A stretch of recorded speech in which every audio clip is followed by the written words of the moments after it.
May nga po, Negros. Ini ang Digicast Negros 10. Ang nagapanguna nga napulo ka mga balita sa isla sa Negros ang amo ni kadulong sa inyo. Update niyo kami via Facebook, YouTube, kag sa KCAT Channel 11. Kag subong sarang na kami pamatian sa 91.1 FMR Bacolod. Kag yari na ang top 10 nga mga balita sa Negros subong adlaw. 28 ka mga alkalde sa Negros Occidental nagpabutyag sa suporta sa unit team. 4 ka mga LGU sa Negros Occidental ginpaydalom sa red category para sa pinili ay mag-live-in partner nga nasapuan nga nakaposas kag patay na, nakilala na. Cebu Pacific kag PAL may 3 ka mga flight sa kada adlaw sa Marso. Kag sa Good Vibes, nakahibalo ka mo bala nga may dog cafe sa Bacolod City. Inatanan sa Digicast Negros 10.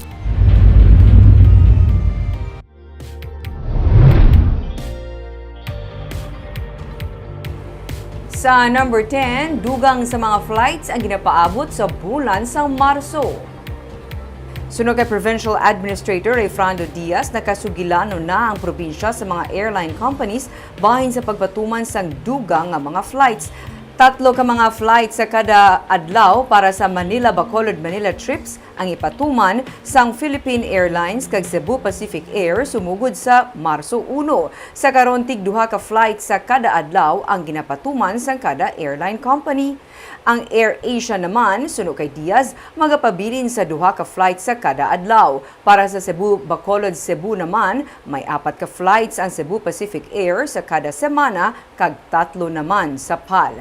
Ginalauman nga tayuyon ang pagdubo sang kaso sang COVID-19 sa Negros Occidental, aguto amat-amat naman ang pagbalik sa normal sang tanan. 19 ang new cases sa February 22 nga report sa Provincial Incident Management Team, kag nanaog naman sa 644 ang active cases. Sa pinakaulihing nga report, 31 na lamang ang yara sa COVID-designated hospital sa Cadiz City. And then 1 extra flight nga cargo coming in ang Cebu Pacific. AirAsia, 2 flights lang gyapon. I think amula ng ilang gina-maintain. So sa naman attorney? Gov has approved it in principle, and it will be included in his executive order once it's issued effective March 1.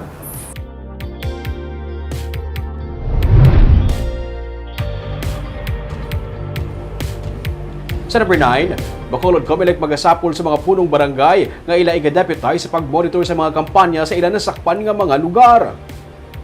Sa piyak sang pagpamatok sa pila ka mga kandidato sa tuyo nga pag-deputize sa mga barangay kapitan nga mag-monitor sa election campaign activities sa ilan nasakpan nga lugar, magapadayon sa gihapon ng Commission on Elections sa pag-seminar sa mga lideres ng barangay agud mabuligan sila sa karon nga nagsugod na ang election campaign period. Sunod sa kay Acting Election Officer Attorney Revo Sorbito sa Bacolod Comelec, dako ang bulig sa mga barangay officials ilabi na sa pagbantay sa mga illegal campaign materials kag sa pagpasiguro nga napatuman ang minimum health protocol sa tion nga magsugod na ang local campaign period sa Marso 25. Dugang pa ni Sorbito nga may mga legal remedy man nga sarang mahimo ang mga kandidato antes pa man sang natalana nga pag-deputize nila sa mga barangay kapitanes. Si Bacolod City Mayor T. Aspirant Alfredo Benitez, isa sa mga nagapamatok sa lihok sa pagpati nga may mga political biases ang mga kapitan. Nagpahayag man ang pamunuan sa Comelec Bacolod nga handa sila nga aksyonan ang kasubong nga akusasyon kung may mapamatud-an.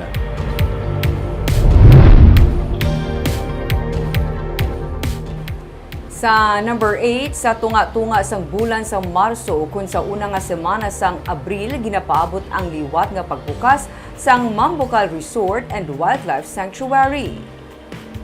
Sunog kay Provincial Administrator Efrando Diaz, padayon sa karon ng repairs matapos nga maigo ang Mambucal sa Bagyo Odette. Pero magluwas sini, sunog kay Attorney Diaz, ginapatuman man ang upgrading na lakip na diri ang mga street lights sa lugar.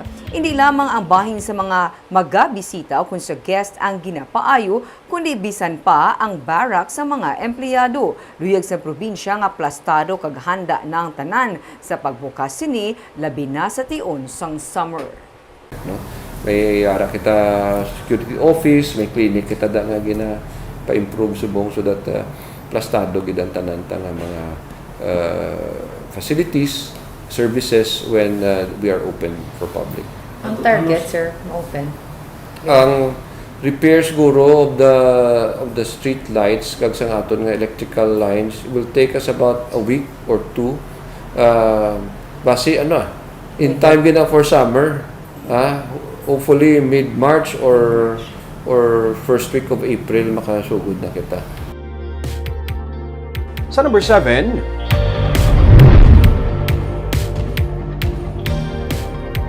₱340,000 pesos kabalor sa illegal nga droga nakuha sa bypass operation sa barangay Banago sa Bacolod City. Arestado kagabi ang duha ka mga persona matapos makuhaan sa masobra sa ₱300,000 pesos nga balor sa illegal nga droga sa bypass operation sa Purok Langis sa barangay Banago. Ang mga naresto amo sanday Rogie Hamelo kag Marcelino Nicavera nga lunsay mga street level individual. Napulo ka sa siyay sa ginapatian sa buwan nakuha sa ila nga ginabulubanta nagabalor sa ₱340,000 pesos. Kaso nga paglapas sa RA 9165 ang ipasaka batok sa ila.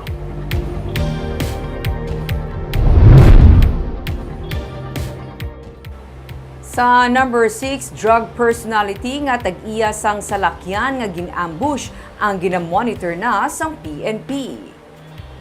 Ginahulat na lang karon sa nga San Carlos PNP ang final report gikan sa LTO kung sino ang nagapanag-iya sang salakyan nga ginsakyan sang 4 ka mga persona nga gin-ambush sang Domingo sa Barangay Palampas sa siyudad sa San Carlos. Suno kay Lieutenant Roby Aurita, hepe sa nga San Carlos PNP, ila na nga ginamonitor ang isa ka drug personality nga amo ang masami nga nagadala sang salakyan. Ila ginahibalo kon sa iya man nakapangalan ang salakyan. Wala pa nila sa karon na istorya ang persona apang may pulis na nga nagamonitor sa iya. Suno kay Aurita, sila ang nagatutok pa karon sa investigasyon sa natabo nga pagpaniro. Dugang pa ni Aurita, ila naman na istorya ang lone survivor sa ambush nga si Renante Chu. Iya ginpahayag nga padulong kuntani sila sa Bulangan sang hinali may magdulhog nga mga armado kag ginpaarakan sila tiro. Hindi niya pa matumod kung sino ini kag kun pila ka mga persona ang imbolbado suno kay Aurita.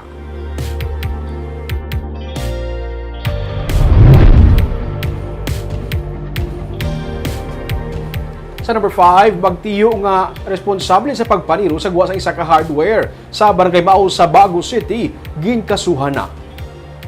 Kaso nga murder kag attempted murder, agi pasaka nga mga kaso sa Bago PNP batok sa magtiyo nga Jonas Luhan kag hinablos nga si John Flomong responsable sa pagpaniro sa kay Efraim Alinsuring sa Barangay Mao. Si Flores kaparayon nga ginabulong sa ospital matapos matiruan sa isa ka soldado ang naka-hospital arrest. Si Luhan naman ang detained sa Bago PNP. Away sa parkingan ang ginhalinan sang inaway sang Lunes kung sa diin ginsipa ni Luhan ang utod sa biktima. Sang nag-awat na kag nagbalo sa magulang nga si Alinsuring, gintiro siya sang sospek. Tigayon nga nadakpan ang mga sospek sa hot pursuit operation. Suno sa PNP, may pending nga frustrated murder nga kaso si Luhan kag nabilanggo naman siya sadto sa kaso nga murder.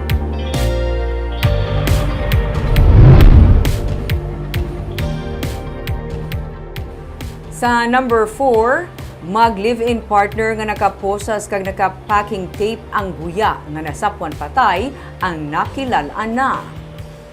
Nakilalaan na subong nga adlaw ang mag-live-in partner nga nasapwan patay sang Domingo sa Sibulan Negros Oriental. Sila amo sanday Robbie Batalya kag Jennifer Garzola. Nakaposas ang tuo nga kamot ni Batalya sa wala nga kamot ni Garzola. Kag lunsay na putos sa packing tape ang ila sini nga mga guya. May mga samadman sa lawas ang mga biktima. Hindi pa matubod sa PNP kung sino ang yara sa likod sang ila kamatayon kag kung ano ang motibo sa pagpatay sa ila.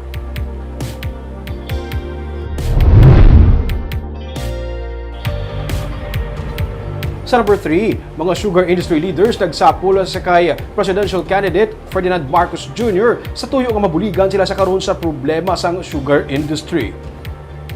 Separado nga nakigsapol ang mga opisyalis sa pila ka mga sugar group upod sa kay presidential aspirant Ferdinand Bongbong Marcos Jr. sa isa ka hotel kaina. Inagud maistoryahan sang matuloy na paghatag solusyon sa nagluntad nga problema na nakip diri ang pagsaka sang presyo sa abono kag iban pa nga farm inputs kasubong sang produkto petrolyo. Damlag pa nabalabagan sang grupo ang tuyo nga pag-import sang Sugar Regulatory Administration sang 200,000 metric tons sang refined sugar pinaagi man sa temporary restraining order kag injunction nga gin-file sang grupo kontra sa Sugar Order No. 3 sang SRA. Si Ani Presidente Gloria Macapagal Arroyo ang nagpahayag nga handa si Marcos Jr. nga pamatian ang lideres ng sugar industry. May mga sugar groups nga nagpabutyag man sa ilang pagsuporta sa Uniteam ticket. He knows something about it, but to say, well, first it's not for me to judge. But definitely I know that he wants to listen to the sugar industry. That's why we're having the meeting. An important tool to the sugar industry, the ability of the government to encourage private sector and its own investments in disruptive and emerging technology and research and development. No? Sa number 2,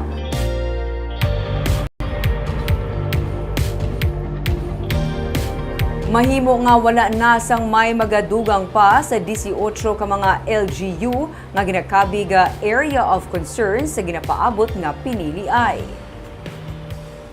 Suno kay Brigadier General Inocencio Pasaporte ang pamuno sang 303rd Infantry Brigade sang Philippine Army sa pagsugod sang lokal nga kampanya, mahimo nga magalain pa ang sitwasyon pero sa karon nagapabilin ini sa 18.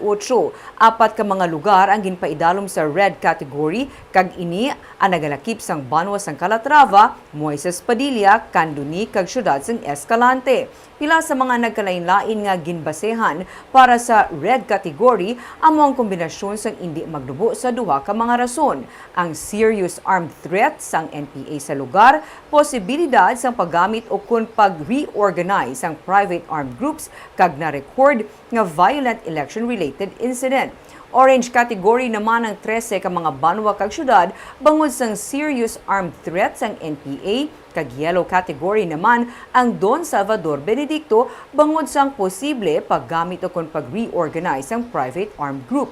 Samtang may na-monitor naman ang Army sang extortion sa mga barangay pero mga scammer ang yara sa likod sini. Suno kay Pasaporte, gingamit sang grupo nga responsable ang ngalan sang NPA.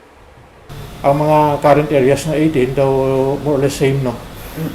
Lately, yung sa incident sa Binalbagan, so dito naman ang area ka Binalbagan, Himamaylan, so I think hindi man siguro mag-change. Very minimal lang, depende na lang pag nag-start ang local natin. Yung wala pa man nag-start ang campaign period for local, so hindi pa naman, hindi pa very clear, no? Pero may mga ara na, bala natin, bisan wala, tanawagan natin, bisan wala pa local, ara na. Kaag sa numero 1 sa mga balita, subong nga adlaw.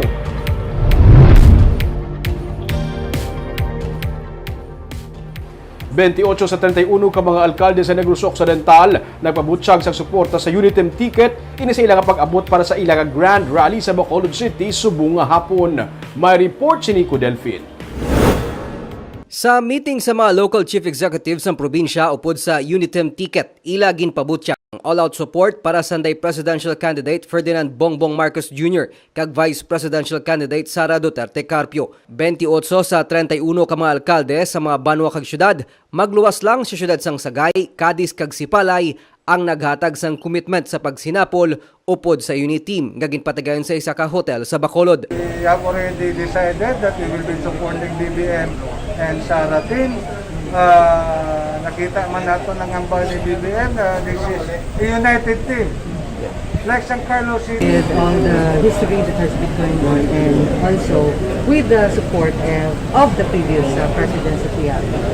So if you look at the team, it's unified, it's lahat ng mga potential or those that have contributed in the progress of the Philippines. Upod sa senatorial slate sang Uniteam Sanday former Defense Secretary Gilbert Chodoro, DPWH Secretary Mark Villar, former Senator Jinggoy Estrada kag anay Presidente Gloria Macapagal Arroyo nga nag-endorso sang kandidatura sang Uniteam ticket. I would say I'm overwhelmed by these expressions of support and trust that you have given the unity, the senators that are part of the unity team, of course, in Daisara, myself, and it is indicative of what we are beginning to see, that our call of unity, ang aming sinabi. Magatambong man sa rally sang unit team sa Bredco Port sa sininga hapon ang aktor nga si Robin Padilla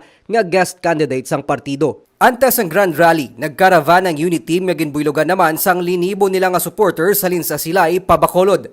Libo-libo man ang nagulat sa Bredco Port para sa pag-abot sang unit team. Nico Delfin para sa DigiCast Negros. Sa good vibes, hilig mo magkape, hilig mo man ang ido o konkuring, ini ang ginatanyag sang isa ka cafe sa syudad sa Bacolod kung sa diin pwede ka makapangape kag pwede mo madala ang imo nga mga pets. May report si Romeo Subaldo. Pagsunod mo pa lang sa Arfogato Dog Cafe, ang ini nga mga ido ang magasugata sa imo. Kada may tawo, nagaka-excite sila kag nagapaangga. Ini ang mga hinuptanan nga ido sang Salinas family nga nagapanag-iya sang cafe. Hilig sa mga kabataan magkape. Miyembro na sang pamilya nila ang mga ido. Gani, napinsara nila magsugod sang negosyo nga kalingawan sang tanan. Gani napinsara nila magbukas sang dog cafe.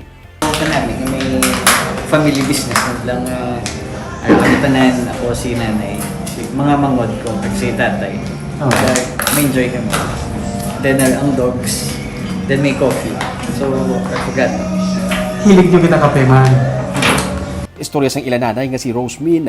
Hindi niya hilig sang una ang ido pero sa nakasugod na sila sa good, nagdugang na lang ang nagdugang. Sa sulod siyang cafe, makita pa ang mga sketches sang ilang nga mga pets. Sila, pero tanan gid sila si tatay nila, sila tanan. Ako hindi. Pero later, doon na may naman lang ko. Pati customer, pwede gid makadala sang ilang nga pets.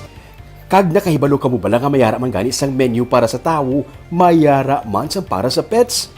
Ang ilang nga mga dogs, gintagaan man nila sa mga treat.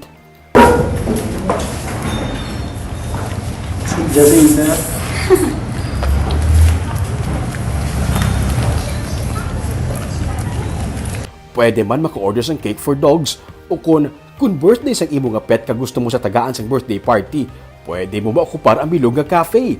Parehas na lang sa sini nga mga customer nga may pa-birthday party sa ilang nga dogs. Consumable kag pwede maka-invite sang iban man nga mga fur parents kag madala man nila ang ilang mga fur babies. 3 pa lang kabulan ang cafe pero nalipay sila kay nakapalipay sila sang iban nga mga pamilya. Sa Dragon Sir kay damo kami nakasmile ng mga families, nakaspend time sila, quality time sa pets nila, sa friends.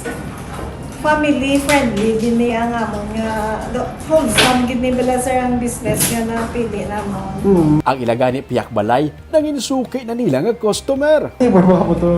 Namit ka na magstay. Oo. Okay. Kita mo? Sa balay pa lang nila, ni sa una. Para ka na tagahan to. Lumihan ka mo sa ido. Dog lover. Ang ilang cafe nahamtang sa tabok sang Camellia Home sa Mandalagan. Sa tupad nila, may isa ka Korean national nga hindi makahibalo mag-English o kung Filipino. Ganyang iya nga stress reliever, magkadto sa ilang nga cafe, kag maghampang sa mga ido.